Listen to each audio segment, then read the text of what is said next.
انتہائی واجب الاحترام معزز مکرم اور میرے ذی شعور ساتھیوں، اللہ رب العزت نے سورۃ العصر میں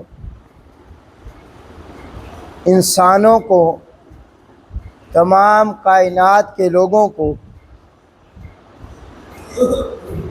دنیا اور آخرت کے نقصان سے بچانے کے لیے 4 اصولوں کا ذکر فرمایا ہے کہ جس انسان نے اس دنیا میں یہ 4 کام کر لیے، 4 اصول اپنی زندگی میں لاگو کر لیے، 4 کاموں پہ عمل کر لیا، ایسا انسان دنیا کے نقصان سے بھی بچ جائے گا، دنیا کے خسارے سے بھی بچ جائے گا اور آخرت کے خسارے سے بھی بچ جائے گا۔ وہ 4 اصول کون سے ہیں جی؟ سب سے پہلے کہ وہ ایمان لے آئے۔ کیا لے آئے جی؟ اللہ کی ذات پہ، اللہ کی رسولوں پہ، تمام ملائکہ پہ، اچھی بری تقدیر پہ، مرنے کے بعد دوبارہ زندہ ہونے پر وہ ایمان لے آئے، اور ہمارے آنے سے پہلے، اس امت محمدیہ سے پہلے جتنے انبیاء دنیا میں تشریف لائے، جس انسان نے اس نبی کا کلمہ پڑھا اس وقت، تو وہ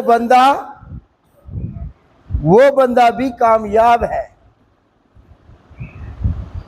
چاہے موسیٰ علیہ السلام کی امت ہو، چاہے عیسیٰ علیہ السلام کی امت ہو،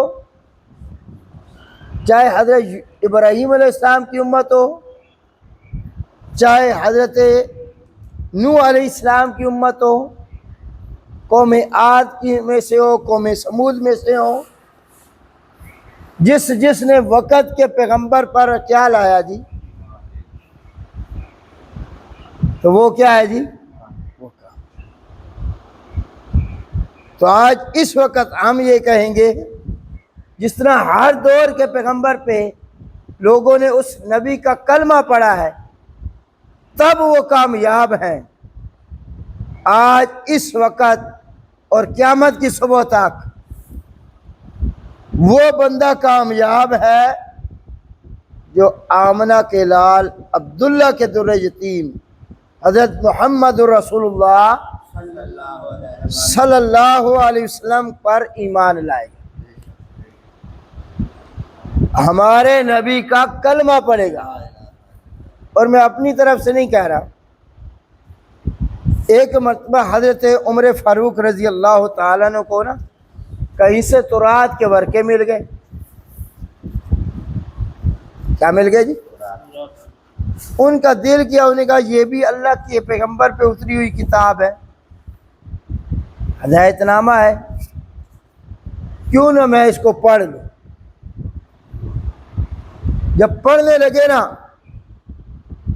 تو حضور علیہ السلام نے دیکھ لیا، جیسے ہی آپ علیہ السلام نے دیکھا تو آپ غصے میں آ گئے۔ آپ کی ذات پہ جب غصہ آتا تھا آپ کا چہرہ سرخ ہو جاتا تھا، ایسے کہ کسی نے آپ کے چہرے پہ انار نچوڑ دیا۔ حضرت ابوبکر صدیق رضی اللہ تعالیٰ عنہ نے یہ منظر دیکھا اور فرمایا، اے عمر، تجھ پہ تیری ماں روئے، حضور کا چہرہ نہیں دیکھ رہا۔ تو اس وقت انہوں نے ورقے باندھ کیے اور عرض کی، حضرت میں ابھی بھی اللہ پر ایمان رکھتا ہوں اور آپ کو اللہ کا نبی مانتا ہوں، میرے ایمان میں کوئی فرق یہ تو ویسے مجھے مل گئے، میرا دل کیا میں پڑھنے لگ گیا۔ تو اس موقع پہ حضور علیہ السلام نے حضرت عمر کو فرمایا تھا، اے عمر سن لے، اگر اس وقت آج لو کانا موسیٰ حیًّا، اگر حضرت موسیٰ علیہ السلام زندہ ہوتے، جس پیغمبر پر یہ کتاب اتری ہے، تو ان کو بھی اس وقت تک ہدایت نہ ملتی جب تک حضرت موسیٰ علیہ السلام میری اتباع نہ کرتے۔ تو جب موسیٰ علیہ السلام کو میرے دور میں اپنی شریعت کو بیان کرنا یا پڑھنا یا تورات پہ عمل کرنا اس کی اجازت نہیں ہے، تو آج اس وقت کسی اور کو اجازت ہوگی کہ قرآن جیسی نعمت کو چھوڑ کے کوئی اور کتاب پڑھے؟ آپ نے تو منع فرما دیا۔ لیکن اگر کوئی تحقیق کے لیے پڑھتا ہے، نالج کے لیے پڑھتا ہے، بشرطے کہ اس کا ایمان مضبوط ہو، پہلے یعنی اس پہ پاس نالج ہو، قرآن کو بھی جانتا ہو، حضور علیہ السلام کی احادیث کو بھی جانتا ہو، پھر بے شک علوم ساتھ پڑھے ہو، مطالعہ کرے۔ کیوں کرے؟ تاکہ ان کے مذہب کا میں مطالعہ کروں، ان کو جواب دے سکوں کہ تمہارا مذہب یہ کہتا ہے، اللہ کا قرآن، تمہاری کتاب میں یہ بات ہے، ہماری کتاب میں یہ بات ہے۔ جس طرح تمام آسمانی کتابیں 3 باتوں میں متفق ہے۔ کتنی باتوں میں جی؟ 3 باتوں میں۔ سب سے پہلی بات رب العالمین کی وحدانیت میں، اللہ کی عبادت والے مسئلے میں۔ یہ صرف قرآن نہیں کہہ رہا کہ اللہ کی عبادت کرو، تورات بھی یہی کہتی تھی یا کوئی؟ انجیل کا بھی یہی مسئلہ تھا، زبور کا بھی یہی مسئلہ تھا۔ تمام آسمانی کتابوں میں یہ بات متفق ہے، لا الہ الا اللہ، لا الہ۔ حضرت آدم علیہ السلام سے یہ کلمہ چلا، اور ہمارے نبی تک کلمہ کیا ہے؟ کوئی فرق آیا اس میں؟ تو تمام نبیوں کا پیغام، اعلان، دعوت ایک ہی ہے کہ عبادت کرنی ہے تو کس ذات کی؟ اور دوسری بات جس میں تمام آسمانی کتابیں متفق ہے، وہ ہے رسالت والا مسئلہ، وقت کے پیغمبر پر ایمان لانا۔ جیسے آدم علیہ السلام آئے تو کلمے کی جز دوسری کیا ہو گئی؟ لا الہ الا اللہ، آدم صفی اللہ۔ حضرت نوح علیہ السلام آئے تو کلمے کی دوسری جز بدلتی رہی، پہلی نہیں بدلی۔ لا الہ الا اللہ نوح نجی اللہ، لا الہ الا اللہ ابراہیم شاہ خلیل اللہ، لا الہ الا اللہ موسیٰ کلیم اللہ، لا الہ الا اللہ عیسیٰ روح اللہ، اور آخر پہ جب آمنہ کا لال آیا تو لا الہ الا اللہ محمد رسول اللہ۔ اور یہ کب تک رہے گا یہ کلمہ؟ قیامت تک، کیونکہ ہمارے نبی آخری نبی ہیں، تو یہ شریعت، یہ امت بھی آخری، کتاب بھی آخری، قبلہ بھی آخری، ہمارا نبی بھی آخری، تو کلمے کی یہ دوسری جز بھی آخر تک رہے گی۔ اب جس نے کامیاب ہونا ہے اس نے کیا پڑھنا ہے؟ لا الہ الا اللہ محمد الرسول اللہ۔ جب تک لا الہ الا اللہ کے ساتھ ہمارے نبی کی رسالت کا اقرار نہیں کرے گا، اس وقت تک وہ مومن ہو سکتا۔ یہ دوسرا مسئلہ رسالت والا، جس میں تمام آسمانی کتابیں متفق ہیں۔ تیسرا مسئلہ ہے قیامت والا۔ بے قیامت آنی ہے، اے انسانوں تم نے دنیا سے جانا ہے، ختم ہو جانا ہے۔ کل نفس ذائقۃ الموت،